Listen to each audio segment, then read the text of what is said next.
We're grateful to have for our speaker this morning, Brother Don Simpson. Brother Don is one of our instructors in the School of Preaching. We were very fortunate to be able to secure the services of Don as a member of our faculty, and he has proven to be worthy of that quest that resulted in the ability for us to add him to our staff. One of the great joys that we have as a school and in our school is our chapel services at 9 o'clock each morning. The school begins at 8 o'clock. The students are in school for an hour, and then we have a period of fellowship, devotion, and study in our chapel services. And on Thursday, one of the students will read a chapter primarily out of the Old Testament. We have started way back in 1 Samuel and gone through 1 and 2 Samuel and 1 and 2 Kings, Ezra and Nehemiah.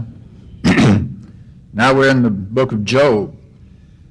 And Don, after the student reads the chapter, analyzes it, extracts from it the great lessons that are there and are applicable to us, and he has a very unique quality and ability to analyze along with history of that time so that we can gain a greater insight, greater understanding of the passages under consideration. Brother Don is quite comfortable in Old Testament, especially in Old Testament history. He's written some books concerning the Old Testament, and one particularly on the book of Daniel. He's received his BA and MA degrees from Abilene Christian College.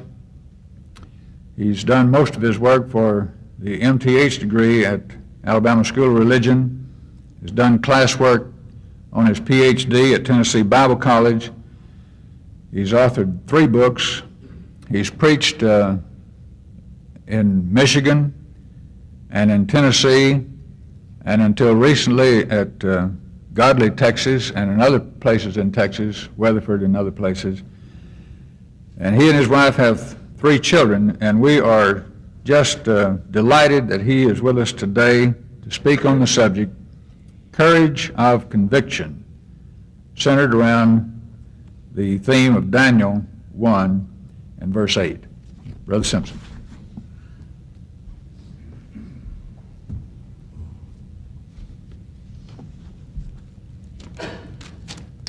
Thank you, Brother Eddie, for that very thoughtful introduction.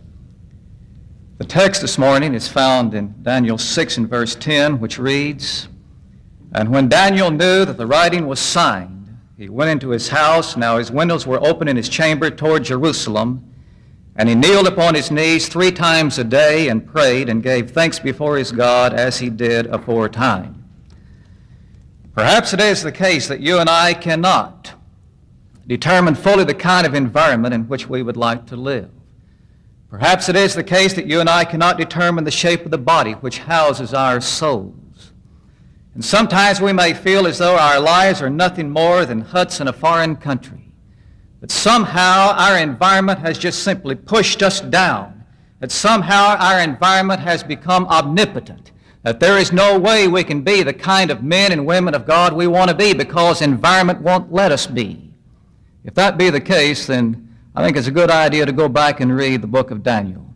Because here is a man who through courage of conviction was the kind of man God wanted him to be in spite of his environment. You and I today do not have to close our souls to the splendor of righteous living. You and I today do not have to be paupers in sin. We can be made free in Christ. And and like Daniel, we can open up the chambers of our souls and we can look toward that higher destiny. I think most of you this morning are aware that there were 3 deportations of the Jews in the Babylonian captivity. The years 606, 598, and 586 BC with the final fall of Jerusalem. Now Daniel was brought into captivity in the first of those deportations. and selected along with some other Hebrew youths of noble lineage, he was brought into Babylon and there to be trained in Babylonian lore. Now Daniel did not choose this site in which to live his life. A pagan nation took advantage of him, and he was assigned to the royal bounties of the king's table. Daniel did not choose this environment, as the meat and the wine of the idolatrous Nebuchadnezzar were brought to him, but he purposed rather in his heart that he would not defile himself with the king's dainties. Daniel 1 and verse 8. But now by the time we get to Daniel, the 6th chapter, a whole world empire has now come and gone. The Babylonian Empire now has fallen as of Daniel, the 5th chapter, with the death of Belshazzar and the entrance of Darius the Mede into that city at the age of 62 years. Now as Daniel, the 6th chapter opens, Darius the Mede is now king, of course a subordinate king under Cyrus, king of Medo-Persia. And Darius now divides the kingdom into 120 satraps, or princes, of which Daniel is one. Now by this time, Daniel is an old man. He's in his late 80s or maybe his early 90s, in spite of the pictures I oftentimes see in Bible story books picturing Daniel to be about 25 years old as he's standing in the lion's den. No, he's an old man. Late 80s probably, early 90s maybe. Daniel has distinguished himself now in the Persian Empire. He is filled with prudence and integrity. He is a great man of God. And because he is a great man of God, and because of his integrity and his leadership, Darius now decides to place him over the whole realm. And this speaks not only well of Daniel, but also the God of this grand old gentleman who had blessed him with so much of his spirit. But you know, envy hates the excellence that it cannot reach. Now the other princes and the presidents decide to bring forth a conspiracy against Daniel, but they can find no accusation. But it crosses their minds that maybe they can, if they can somehow, bring forth a law that is opposed to the law of his God. That maybe somehow at that point Daniel may be vulnerable. And thus they go to the king and they say, "Oh, King Darius, live forever."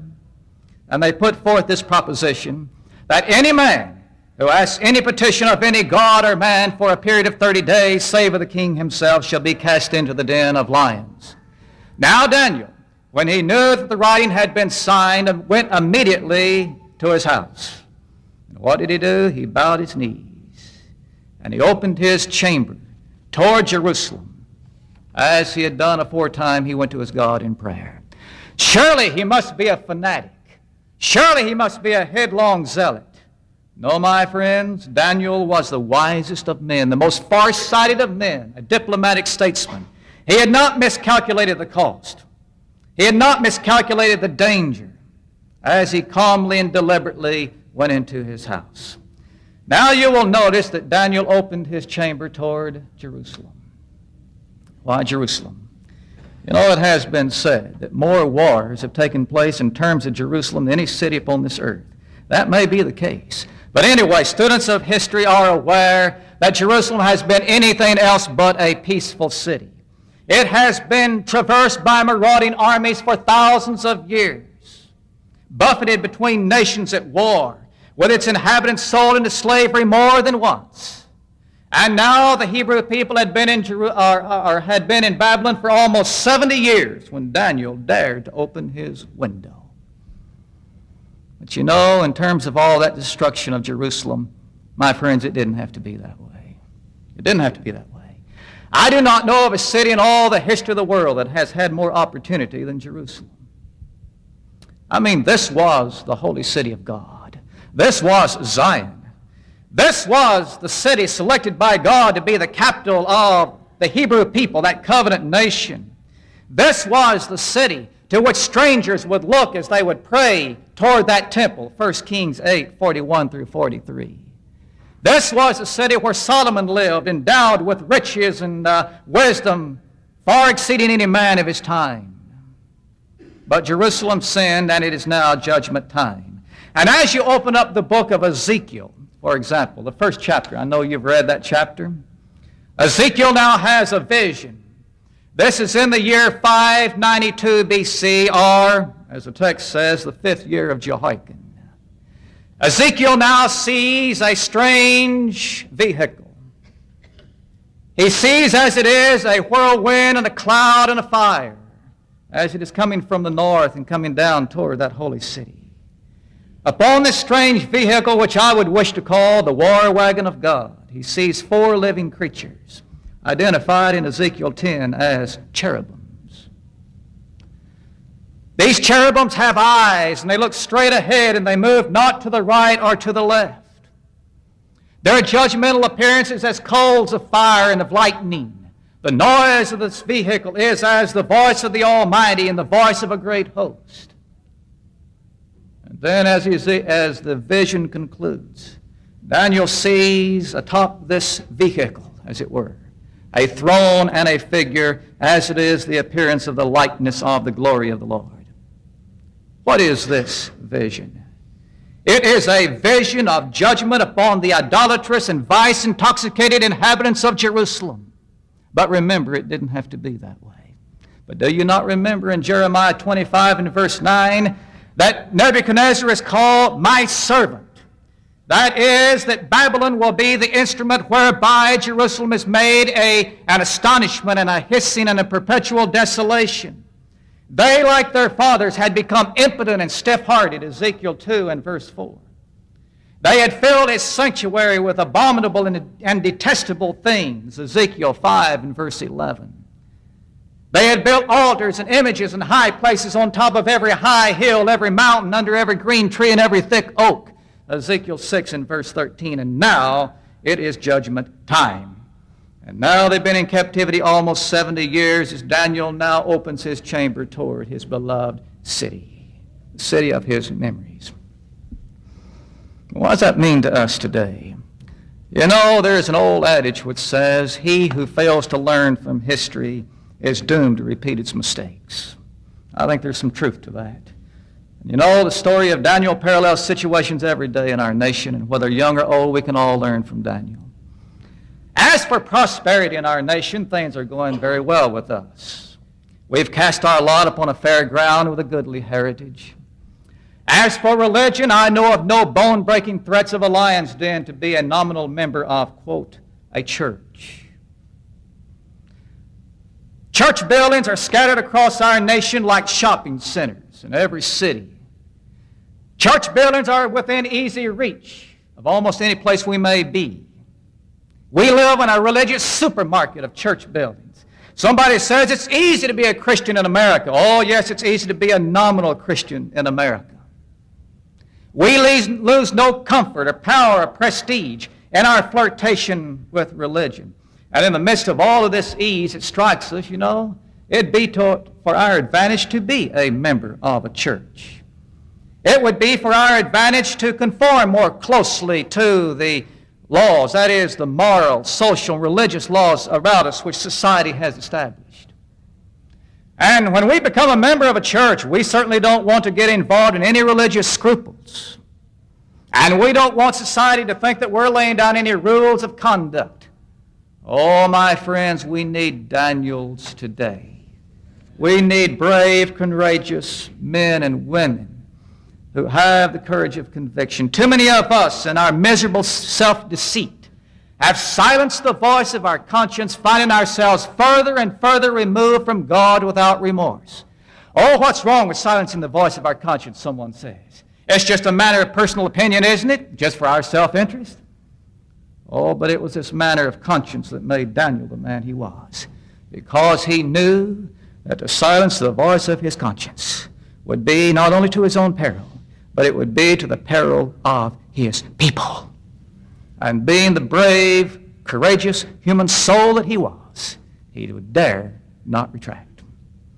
You know, it has been said that Martin Luther, as he stood before the Pope and the Council, the diet of worms, spoke these words, "Unless I am refuted and convicted by testimonies of the Scriptures or by clear argument, I am conquered by the Holy Scriptures quoted by me, and my conscience is bound in the Word of God.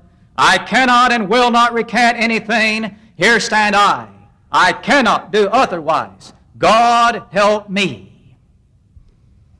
Another example that comes to my mind is that of Polycarp just before his martyrdom. He rendered an expression that every one of you can quote this morning. You've heard it, haven't you? 86 years have I served him. He's never done me harm. How can I now blaspheme my king that has saved me? And the governor, upon hearing the confession of Polycarp, sent the heralder to the midst of the stadium, and the heralder cried, Polycarp confesses he is a Christian. Courage of conviction in spite of one's environment. You know, the person who is conscious of God knows no neutrality. Now, it's not that Daniel refused to be obedient to laws, Persian laws, Babylonian laws. Remember this, my friends. Daniel was a statesman in Persia. He was involved in the law-making process himself and the enforcing of those laws. He was a statesman. But Daniel knew this, that any law that was designed to go against the authority of God, to that law he will be defiant. And on this occasion he was defiant. For when he heard or knew that the writing was signed, he went immediately to his house. You know, few will deny that we face a strange phenomenon in our nation today. I really believe our nation is the most influential, most powerful democratic nation ever to be upon this earth. Founded by settlers who came to this nation generations ago in pursuit of challenging religious frontiers. But now we find ourselves surrounded by fellow citizens who do not understand nor appreciate the most basic tenets of the Christian faith. Principles which I believe have made our nation great. And not only do they not understand nor appreciate them, but many of them are bent on destroying those principles. It has been said, and I've never tried it, but if you drop a frog in some boiling water, he'll bounce out. But if you put him in that water, cold water, and gradually begin to heat that water, he will sit there and scald to death. You know, the fact that today we are in the midst of an unbelieving world, boiling today, scalding today in the midst of an unbelieving world. This didn't occur just overnight. There were small anti-Christian changes that occurred over the generations. We saw signs of it long ago. And we became accustomed to small anti-Christian changes here, there, and there, to the point that now we are boiling in the midst of an unbelieving world. For the first time in our history, we really feel as though we are in the defense, don't we? Wouldn't you agree? Somehow I feel as though I'm in the defense in a world of impending, shifting threats.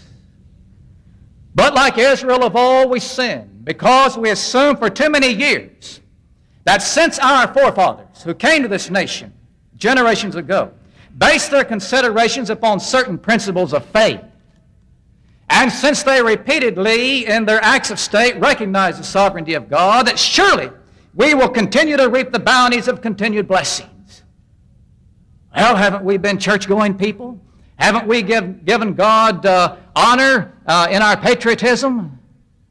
Oh, but like Israel of old, we sinned. See, or we assumed for too many years that all God really expected was just simply outward religious piety. In the meanwhile, we turned our attention toward the Industrial Revolution. We turned our attention toward the proliferation of our schools, labor unions. We got involved in sports. We turned to Hollywood. And in the meanwhile, America became a wonder to the world from the standpoint of luxury, prestige, and power. But in the process of becoming that prestigious wonder to the world, we robbed God of His proper authority, and the price has to be paid. And now, my friends, we are paying that price. For now we hear the expression, let us be neutral toward religion. Oh, to the worldly intellectual, that sounds innocent enough. It has the ring of fair play, open-mindedness. The intellectual and the media says we must be neutral toward religion. They claim to be neutral toward religion. The Supreme Court has said the government must be neutral toward religion. Freedom of religion today in America is being choked by courts and legislatures, who are being manipulated by secular neutrality. Religion in America today is becoming more and more just merely tolerated in a world that's coming more and more under the dominion of atheistic philosophy of secular humanism. In fact, humanism has a stranglehold around many of our basic institutions here in America. My friends, the fact is, no one can be neutral toward religion. Did you know that neutrality toward religion is a myth? It doesn't really exist. You know, many people, even church members sometimes think they can come in and they can occupy and sit down in a pew of neutrality. There is no neutrality. It's a myth. Jesus said in Matthew 12 and verse 30, "He that is not with me is against me. He that gathereth not with me scattereth." There's no way that we can be neutral toward God, His people, or His Word. Either we are committed to Christ and His dictates, or else we fall vulnerable to freedom's enemies. But we've been slow to act. Oh, we've been slow to act here in America. Somehow we thought that all these humanists and all these atheists, they were in another world. You know, you hear somebody say, "Well, I never saw any humanists in my hometown. I never saw any atheists." Well, maybe you didn't. We assume that they were somewhere else. They were out there and we are here. It never crossed our mind that they might come in among us. But they did. They have. Many Christians have heedlessly accepted humanistic ideas, thus leaving themselves liable to unwitting compromise with freedom's enemies. Thus it was in the year 1933 the American Humanist Association issued the Humanist Manifesto. Again in 1973, another Humanist Manifesto was issued, in which the major tenets of this document are, and I'm going to read this, quote, this is what it says: "Traditional, dogmatic, or authoritarian religions that place revelation, God, ritual, or creed above human need or experience do a disservice to the human species. We can discover no divine purpose or providence for the human species. While there is much that we do not know, humans are responsible for what we are or will become. No deity will save us. We must save ourselves." Another quote: "We affirm that moral values derive their source from human experience. Ethics is autonomous and situational, needing no theological or ideological sanction. In the area of sexuality, we believe that intolerant attitudes often cultivated by orthodox religions and puritanical cultures unduly repress sexual conduct. The right to birth control, abortion, and divorce should be recognized." So now we hear the expression, "Let us be neutral toward religion." Where did that originate? It will be found that it originated in the presuppositions of humanist thinkers who were very optimistic about the power and the objectivity of human reason. Now, while the creed, or humanism as a creed, is a phenomenon of recent decades, you will find that its roots go far back into time. And secular neutrality is a development out of those roots. And those roots contain very subtle and crucial ideas about the power of human reason. Its pedigree is lengthy, and many distinguished names are upon the branches of its family tree. In fact, Corliss Lamont, in an endeavor to inspire humanism, has given these distinguished names, which he believes are now on the branches of its family tree. He mentions Arcite, Democritus, and Aristotle in ancient Greece, Lucretius of Rome, Spinoza, philosophers of the French Enlightenment, among which are Diderot and Voltaire, John Dewey and Bertrand Russell. Then you add to all of these names, all of those other names that appear on the Humanist Manifestos, names of philosophers and writers and poets and artists and religious thinkers, to the point that it may look as though humanism is a most formidable force. It may look as though all of intellectualism is on their side. Oh, my friends, we need Daniels today, who in spite of our adversaries will open up the chamber of our souls and look toward that higher destiny. Oh, my friends, we need Daniels today. Briefly, the key ideas of the presuppositions advanced by these humanist thinkers are these. Number one, rational human minds are like complex computers that all function by the same essentially neutral process. That is, they make logical deductions based on input gathered by the senses. There is no room for supernatural revelation. As the mind works in this way, the rules of mathematics, logic, and science make up a common mental wavelength, a sort of neutral zone of the mind in which all reasonable persons can communicate with equal ability. But then the neutralist goes much further in his assessment of the power of the mind. He takes a blind leap of faith, and he concludes that man, with no other tools other than the objectivity, the power of reason, can assemble an accurate picture of himself and of the world and interpret that vision. And he concludes that if he can do this, then he can make this a better world, and he can make his own life a better life, and he can do it without the supernatural. Whittaker Chambers has said, humanism is not new. It is, in fact, man's second oldest faith. Its promise was whispered in the first days of creation under the tree of knowledge of good and evil, and ye shall be as gods. And ye shall be as gods. Humanism endeavors to make man into his own God. Now let's go back just for a moment to Daniel. Daniel was in captivity, and as a captive there in Babylon, he opened up his chamber toward the city of his memories. He knew that he never would again ever see that beloved city. And we have reason to believe that Daniel never returned to Jerusalem. Vast affairs now in Persia absorbed his attention. And of course, being an elderly man as he was, it's too late to go back to Jerusalem to make a new life. And so Daniel stayed in Babylon, or Persia. But yet Jerusalem remained the symbol of his spirit. My friends, I hope you get this morning. If you don't get anything else, get this.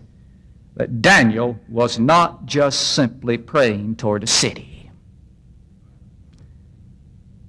He had his windows open toward the old paths. Why did he open his windows toward Jerusalem? Because Jerusalem was a symbol of the old paths. It was the capital. It represented a dream of a once again covenant relationship between Jehovah and his people. And Daniel knew that if his people do go back to Jerusalem and dwell in peace, it will be because they had turned to the old paths. You know what Jeremiah 6:16 says? Everybody can quote that, can't they? I know that Daniel had read it, because I know I'd been reading the book of Jeremiah as of Daniel, the 9th chapter. But Jeremiah said, stand ye in the ways, see and ask for the old paths. Where is the good way, and walk therein? You shall find rest unto your souls. But they said, we will not walk therein. What does it mean, my friends, to go back to the old paths? Somebody says, well, it means do what my mother and daddy have done. Give me that old-time religion. It's good enough for mother and daddy. Yes, sir, preacher, I believe in the Church of Christ. My daddy was a member of the Church of Christ. Yes, sir, I really believe in the Church of Christ. Is that the old paths? Remember that truth must have priority over any cherished traditional heritage. Today, our gaze is not toward the old city of Jerusalem, and I do not share in the premillennial view of looking toward that city as though Christ is going to come back and reign for 1,000 years from that city. The church, as it is structured upon the perfect example of Christ, that is, Christ and His church, is the focal point of divine influence upon this earth today.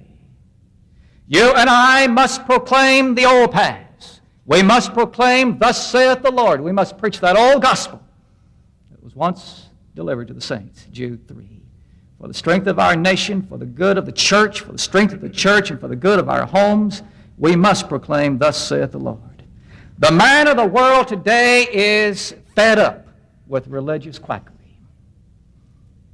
He has seen enough of this supermarket of religious confusion with all of the creeds and the mysticisms and the gadgets and the emotional gimmicks employed by professional evangelists. He has seen enough of stained-glass religious hypocrisies. In fact, my friends, it's sad, but it is true. that all of this confusion in the religious world today has actually encouraged the unbeliever to think it's more honest to be neutral than to be religious. And you and I today, as members of the Lord's church, must not convey that we're just simply another link in that sad spectacle of religious divisions. If we are going to be the vessels through which truth shall prevail, we must dare to be different.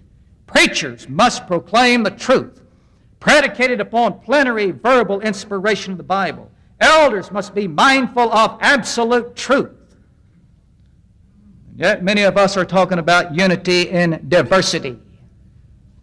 Union in diversity, that is, that there should be a healthy, flexible atmosphere of fellowship with all diversities of doctrines and share with all groups in mutual dialogue. Well, if that be the case, then truth becomes as diversified as the creeds and the opinions of men. You know, even to the atheist, religious division is laughable because he knows that no good argument can be made for it. Oh, we may say, oh, we're united in diversity. He knows better than that.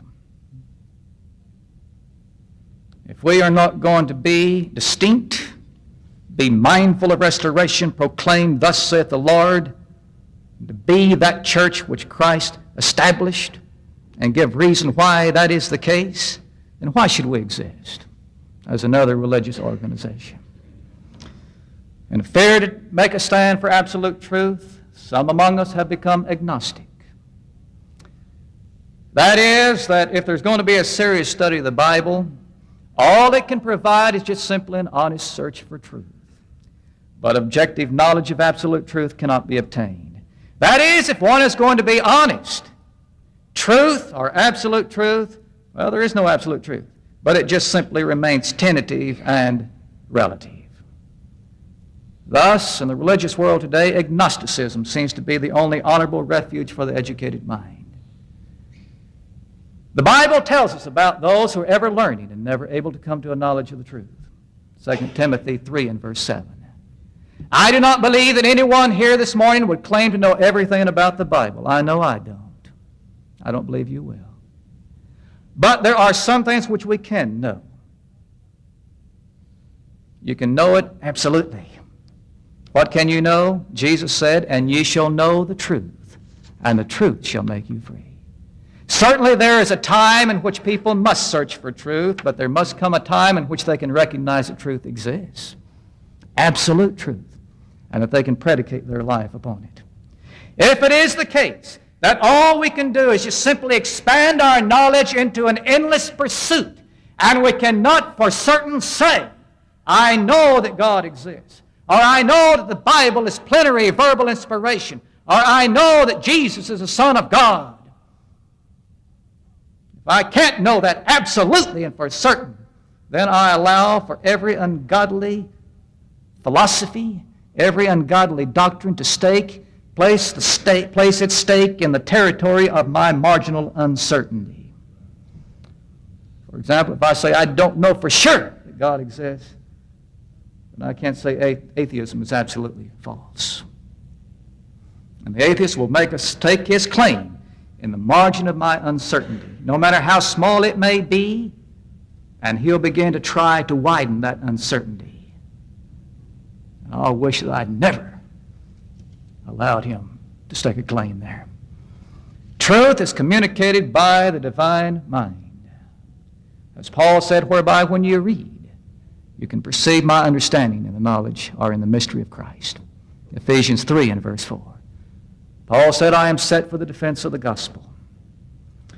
We know in Hebrews 6 and verse 18 that it's impossible for God to lie. Truth, my friends, is loyal. It is fixed in place. It does not change. It is not found out on the periphery in some nebulous gray area hidden from men. God did not hide it from us. Rather, it's here because Christ is the light of the world. Truth is not spread thin in relative opinions and subjective dialogue. Rather, truth is precisely stated, absolute and rationally undeniable. You and I today do not have to bow our heads in shame and say, well, we walk by blind faith. While the worldly intellectual out there says, oh, I walk by reason. Truth is justified, supported by evidence, and it is reasonable. May the Lord bless you as you preach His truth, and may every one of us have the courage to stand up for that truth, as Daniel did. May we have the courage to open up our chambers and look toward those old paths. Look toward truth, absolute truth. Thank you, Brother Eddie.